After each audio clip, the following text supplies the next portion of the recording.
The battlefield was silent now. Smoke still rose from broken machines and burning ships, but no one was moving. Bodies lay still. The war between humans and aliens had reached another cruel chapter. Among the wreckage, a man walked carefully. He wore torn armor, one side of his face covered in blood and dirt, but his eyes were steady, searching for something. That was when he heard a sound. It was soft, like a broken breath, not from a human voice. He turned and walked over debris and metal. And then he saw her, an alien woman. Her skin was a pale violet, her armor cracked, her side bleeding badly. She looked up at him with shock and fear. Her hands tried to push herself away, but she had no strength left. Her breathing was shallow. Her eyes burned with pride and confusion. He had fought against her people. She expected death. But the man did not raise his weapon. He knelt down slowly, not speaking. She flinched, expecting pain. Instead, he placed a cloth on her wound and tied it tightly. His hands were gentle. She stared at him, confused. She asked him why. "Why are you saving me?" Her voice shook. He could see in her eyes that she had already accepted death. He could also see something else, a question she never thought she would have to ask. The man looked at her, quiet for a moment, then gave an answer that made her chest feel strange. "Because someone once saved me when they didn't have to." She blinked. She didn't understand. She wanted to ask more, but her body was too weak. He picked her up, carefully, gently, as if she weighed nothing, and carried her across the field. He took her to a small ruined hut in the trees nearby. It was broken but safer now. He set her down and lit a small fire. Then he returned with water, with herbs he had learned to use. He wrapped her wounds again. She asked no more questions. She just watched him. That night, she could not sleep. The pain was one reason. But the bigger pain was inside her chest. He was human.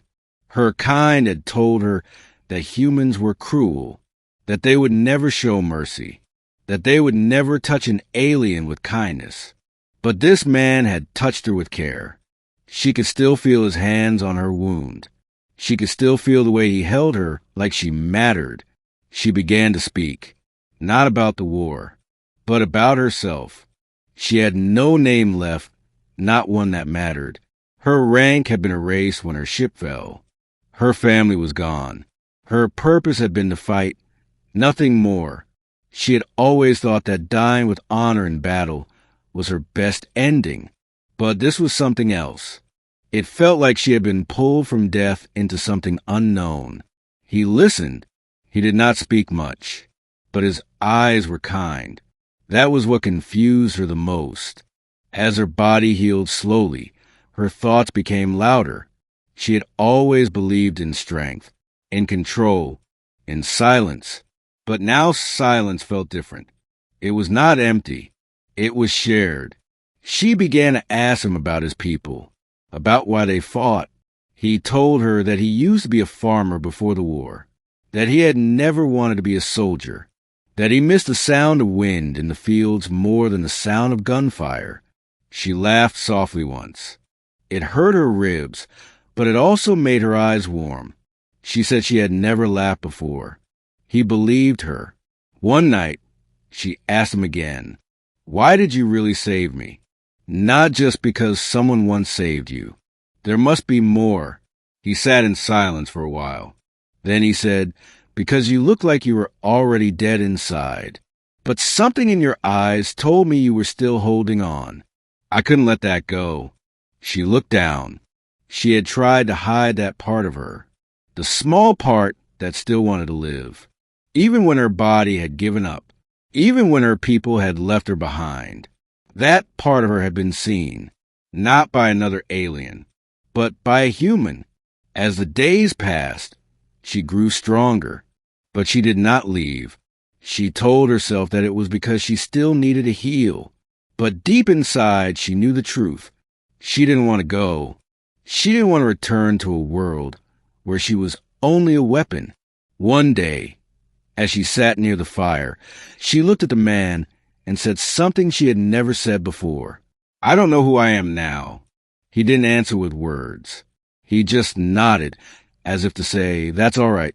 You don't have to know yet." That night, she dreamed of her past, of her childhood before the war, of a time when she still believed in stars and songs. She woke up with tears in her eyes and didn't know why. When she opened them, the man was sitting beside her, keeping watch. His head was tilted forward, asleep. She reached out, almost without thinking, and touched his hand. He opened his eyes slowly. He didn't pull away. Neither did she. In the days that followed, silence became comfort. They shared food, stories, and sometimes dreams. They stopped talking about war. They started talking about after, about maybe finding a place where people didn't kill each other, about rebuilding something different. But the world outside was still dangerous. One morning, they heard movement. Not animals, soldiers. The man stood ready. She stood beside him. Her body was not fully healed, but she felt stronger now, not because of her muscles, but because of her choice. She was no longer alone. They hid in silence, watching the soldiers pass. Luckily, they were not found, but the fear returned. Not fear of death, but fear of losing this quiet thing they had found.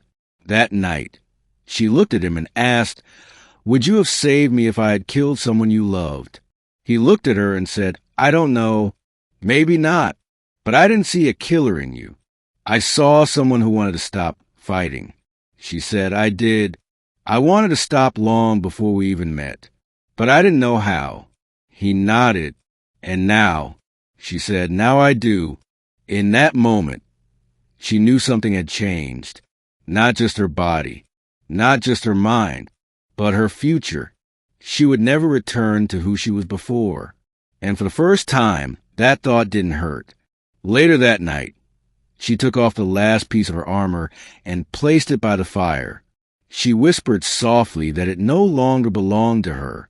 He said nothing, but she saw the way he looked at her, not as an enemy, not even as a guest, but as someone who had chosen to stay.